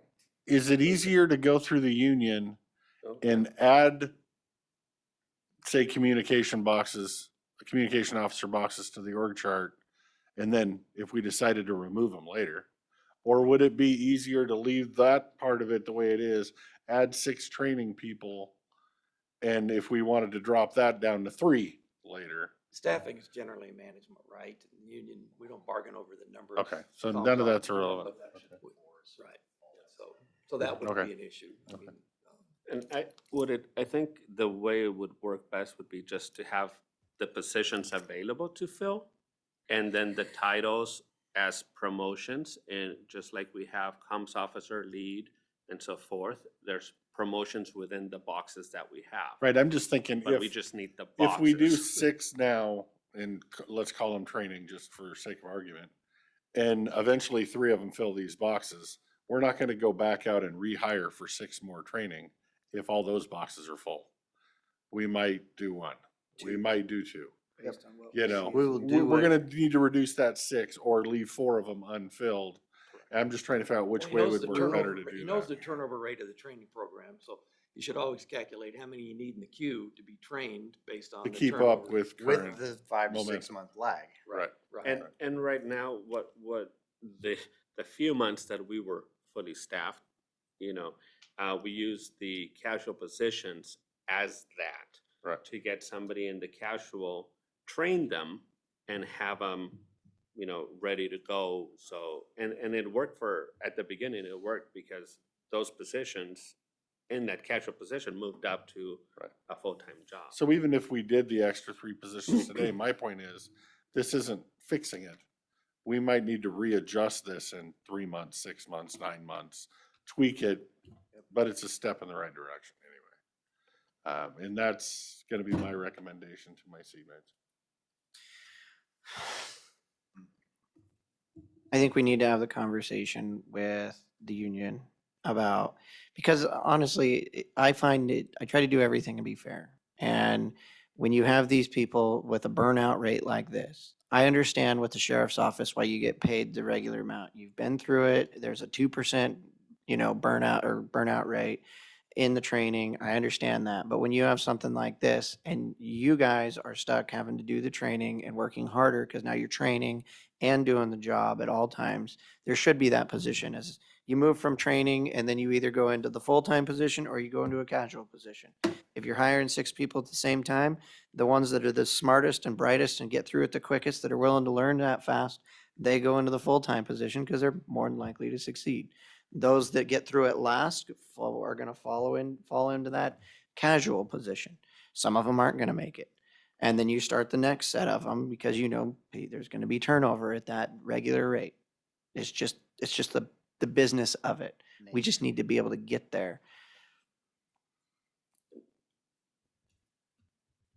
If I may, just one more thing to consider is, while we're trying to sort this out, we do have a set of communications officers that are gonna be filling this, And one of the comments earlier today was, this is scary. Looking at the schedule where we are right now, and they define it as, this is scary, The next 6 months. the next 6 months. Of what we know. And my only promise to them, if you guys give us the positions that we need to try and get ahead of this, is there is light at the end of the tunnel. Right. So please stay, bear with us. Please stay, we feel your pain. We're trying to Because fix it.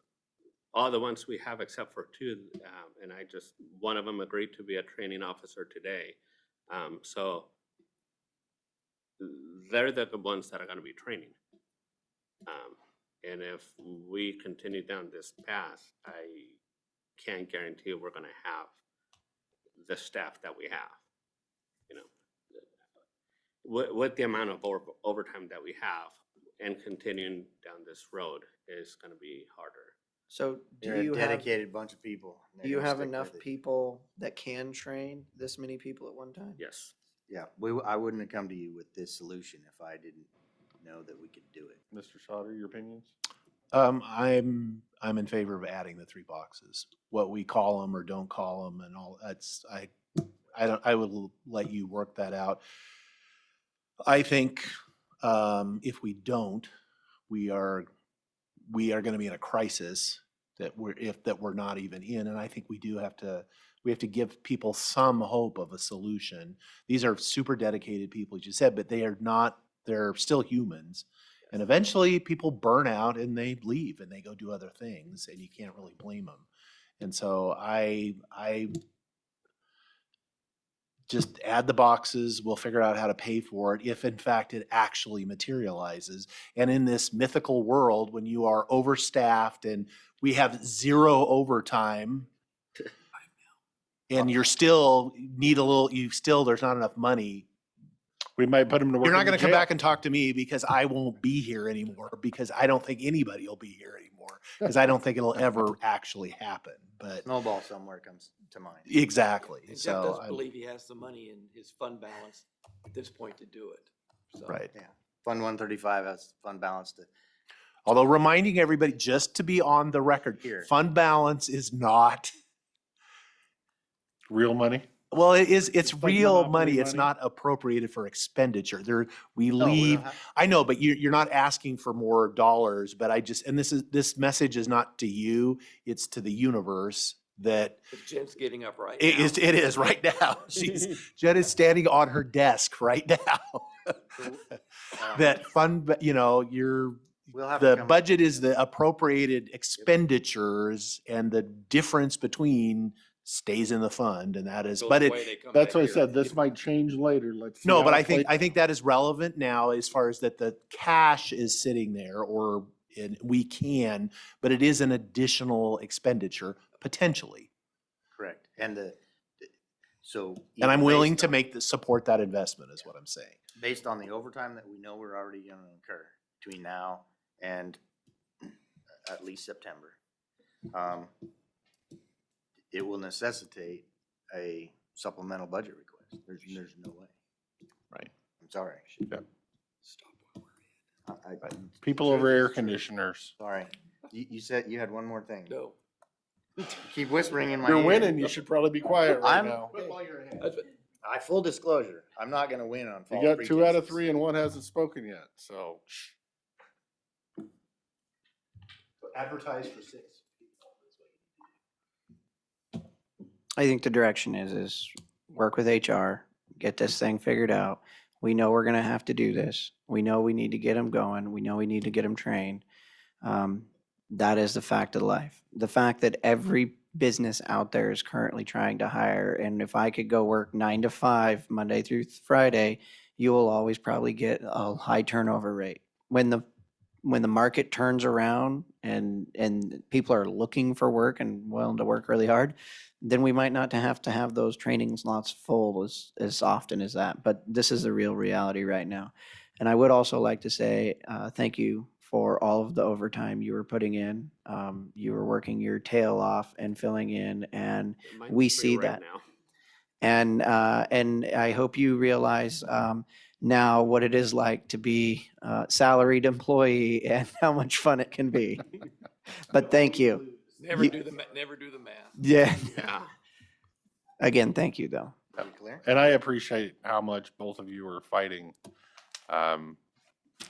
for the positions, but I kind of see looking at you that it's more of fighting for the health and well-being of the employees you have. So I appreciate that. Thank you. Yep. As well as the safety of my family, friends, and neighbors. Right. Public we serve. All right. don't want to be on hold for 45 minutes. No, sir. When the tree branch falls on you. Oh, we'll hear about it real quick. And I don't want you to be. Yes. Thank Oh, you. you're that commissioner. I'm not answering the phone for you. Thank you. Thank you, gentlemen. Let it die. All right, now we're not gonna see you back for like a couple months now, right? I'll be back for my regular update in Okay. 2 weeks, I believe. But you'll have a smile on at that time. Oh, yes. Okay. We never did talk about changing position titles or anything else involved with that, bumping people up. And we're not going to have that conversation for a while. Until we can stabilize our basic staffing needs with comms officers. Correct. All right, just wanted to be clear. Yes, sir. All right. Anybody want to pay some bills? Okay. Mr. Chairman, I move that we pay the accounts payable warrants in the amount of $165,367.56 and the payroll benefit warrants in the amount of $788,641.69 for the date ending April 11th, 2022. I'll second the motion. There's a motion and a second to pay those bills. All those in favor signify by saying aye. Aye. Aye, motion carries. Anybody want to do pay estimate number 24? Mr. Chairman, I move that we pay estimate number 24 to Kirby Nagelhout Construction Company in the amount of $67,872.92, which excludes retainage in the amount of $3,393.65 and includes sales tax in the amount of $5,090.47 for the total pay estimate of $69,569.75 for the County Services Building Project Contract Number C03120. I'll second the motion. There's a motion and a second to pay estimate number 24 to Kirby Nagelhout Construction Company. All those in favor signify by saying aye. Aye. Aye, motion carries. Consent agenda? Mr. Chairman, I'd make a motion to approve the consent agenda with 2 items. I would second the motion. There's a motion and a second to approve the shortest consent agenda ever. Yeah. All those in favor signify by saying aye. Aye. Aye, motion carries. What did you guys do last week? 27. Gave it all. All right. Anybody want to make a motion on the resolution? Sure. Okay, he's going, I won't. Mr. Chairman, we have before us a resolution in the matter of scheduling a public meeting to review the 2021 Klickitat County redistricting plan for the purpose of giving adequate consideration to RCW 29A.76.010(4). My motion is to, and this would, to set that public meeting for the 19th day of April at 1:30 PM in the Commissioner Meetings Room. My motion is to approve the resolution. I would second the motion. There is a motion and a second to approve the resolution scheduling a public meeting on the 19th of April, 2022. All those in favor signify by saying aye. Aye. Aye, motion carries. Okay, And perhaps, Mr. Chairman, I should have noted for the record that that was as directed by the Superior Court. thank you. That will be added to the record. Board pending, do you guys mind if we take a short 3-minute recess? Go for it. All right, Chairman. Thank you. Well, I'm. Board prerogative, 3-minute recess. We'll just go on without you. Go ahead.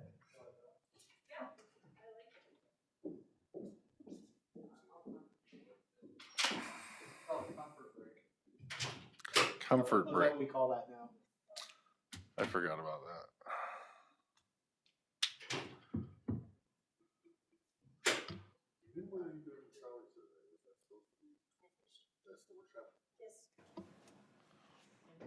I don't know why today, I was thinking it was today, but, oh, okay.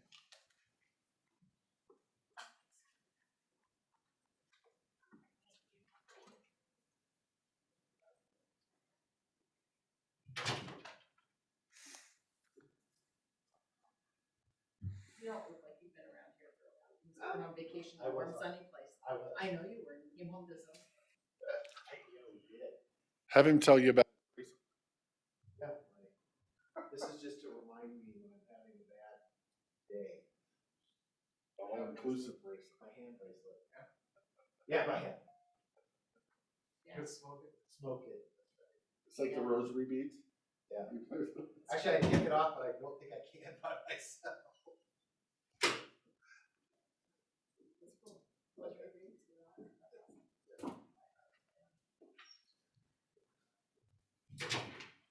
Staying back there for I'm a staying minute. back here.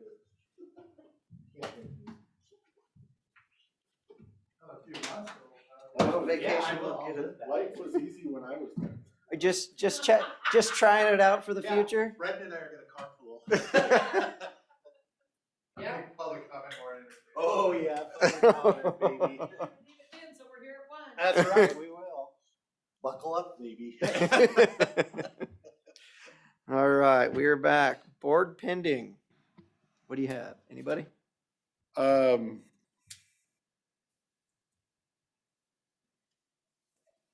ahead and continue. I'll decide if I want to do it today or bring it up later. I don't think I have anything extra than what we did this morning. Other, maybe to, if we can firm up, what am I to communicate to Jessica on the McKed seats? Do we, you know, Yeah, I leave it up to you. I mean, like I said, I like spreading it out, but I don't want to, make some stipulation to spread it out that actually makes it worse. I hate putting us in boxes. I mean, don't we have our regular, I mean, this is a committee that we have people serving on in certain positions. Do we make those decisions or do they make those decisions? no, I think McKed appoints them. So Yeah. McKed does. I think that? we provide the names. Yes, ma'am. Is not Jan Brendan's current position, she represents the cities, cities would have to buy in on this. Right. As far as the repurposing the current one, they would. The cities would have to be okay with it because they're.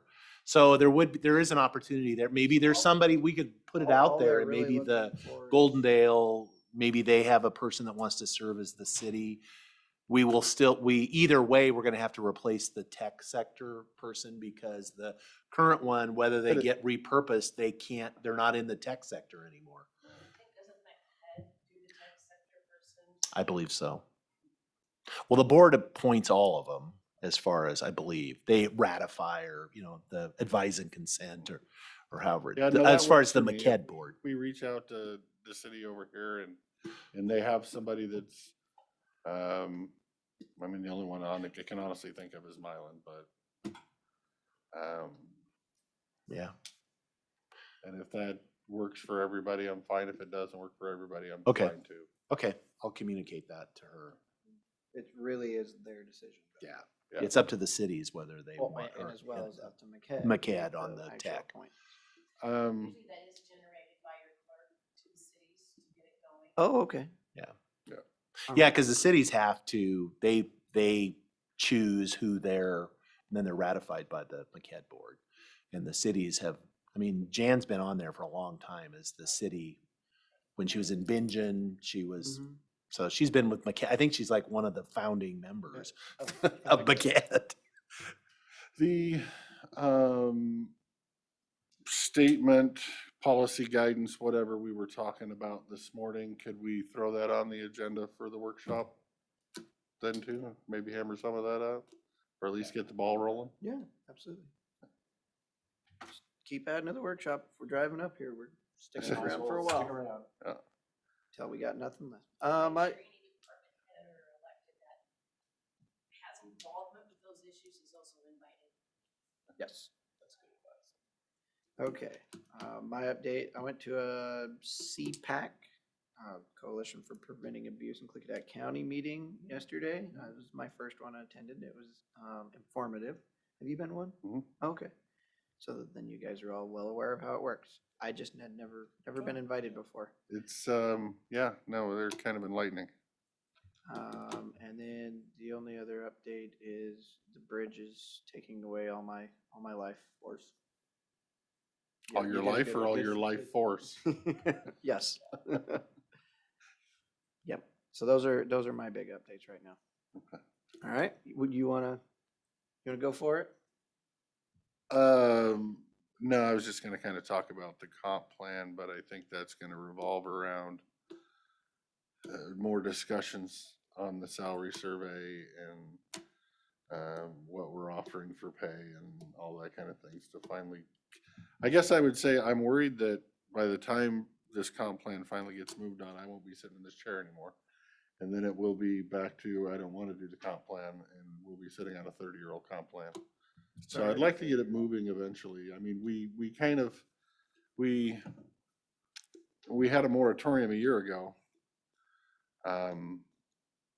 And I'm fully aware that my biggest problem in that is the comp plan allows for such things.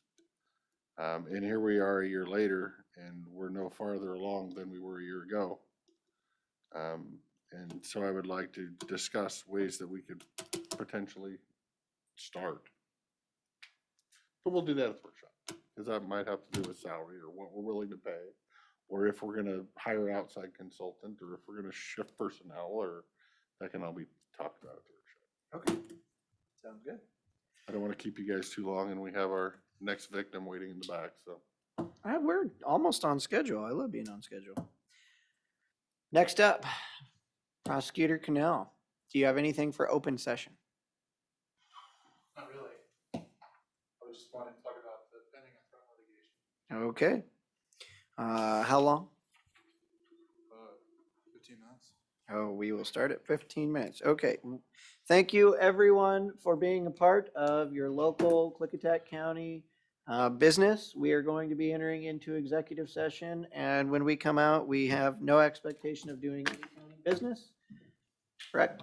And no social business either. And no social business. All right, so we are going to enter into executive session in accordance with RCW 4230-110, 1I, for pending litigation for 15 minutes to start with.